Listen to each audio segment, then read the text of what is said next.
If your Shopify store looks like this is the video for you.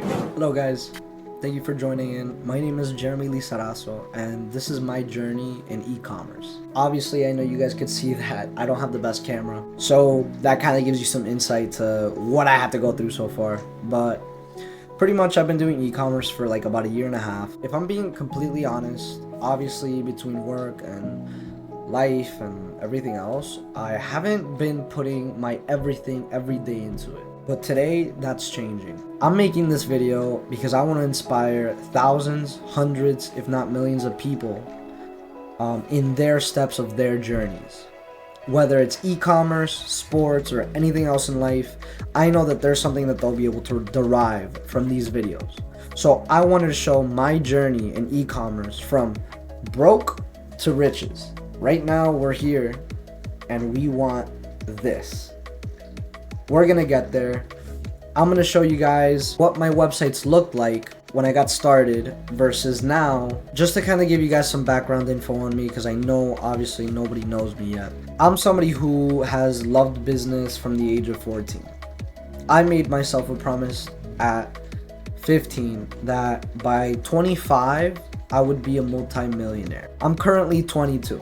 And let me tell you, I definitely don't have millions yet, but I know that I'm gonna get there. So this is me documenting my journey to hopefully be able to help some of you guys get to where you want to be and show you that it's more than possible to become something great. Now, I've spent countless of hundreds of dollars, Facebook marketing, Google marketing, TikTok marketing, and I have made a few sales. At the very beginning of my journey, my very first store was actually working on women's clothing and women's accessories. And I have made one sale on one product of those, which totaled a total of like $10. I don't currently own the store, but it was like 10 bucks. My next sale was actually with the current store that I'm working on a previous product. My second sale was 220 USD, which somebody bought 3 of the same products in my store through an upsell bundle that I had. I did spend $150 on the marketing for that sale, but the thing was that I actually spent $90 on that website when there was an issue from the back end that didn't allow people to actually buy anything. So I literally threw $90 down the drain. So if there's anything you take from this video, if you own a Shopify store, always check that everything from your beginning to the end of your purchase is okay before you launch ads. I've lost a few $100s making that same mistake in different variations. Yeah, it wasn't fun. But on that next $60 that I spent on ads, which was actually my last $60 at the time because I didn't have a car, I had a low paying job, and I have bills that I have to pay. So I only had $60 at the time that I could spend on my ad left, which is what I spent, and I made that $220 sale while I was working my 9 to 5. And that was one of the happiest moments in my life because it showed me that it's possible. It showed me that I can get to that next step that I'm looking for. So let's go right into the first kind of website that I had.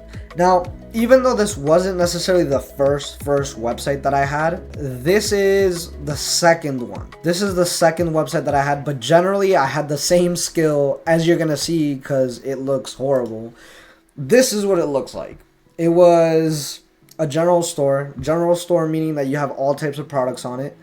And I named it Very Trends, and it was supposed to be trendy products that you find. Obviously, as you could tell, this was more mobile curated. So let's go to the mobile version so you guys can actually see how that looks like. Obviously, this wasn't seen on any of this. So at the time, I thought it looked good and I thought it added credibility, but this is not something that I'm doing now, unless it's true. I've come to understand that that's not the way to go.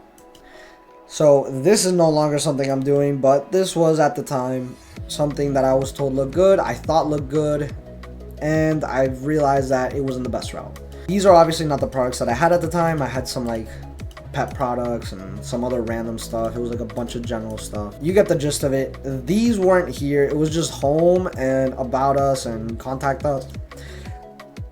Nothing else was there.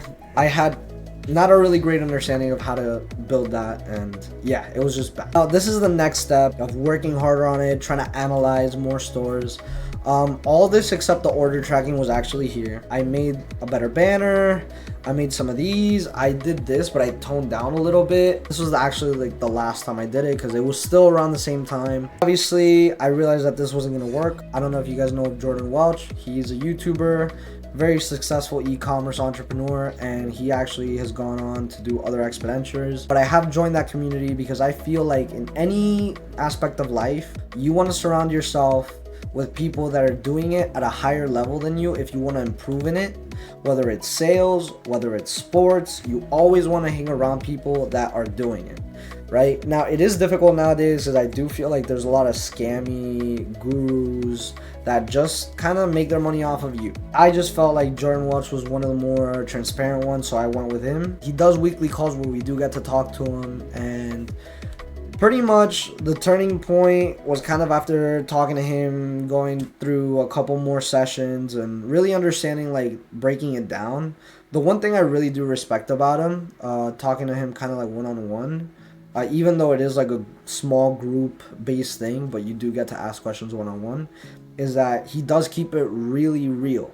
So that is something I super respect and I actually really liked about him, and which is why I stuck around. We went from this to a more industry-based, niche-down website, which is Luxowell. So it's definitely more curated to a certain industry, which is the health and wellness industry that I'm working in now. I just felt like it was better to do that because it makes people feel more comfortable, and it also looks much more professional.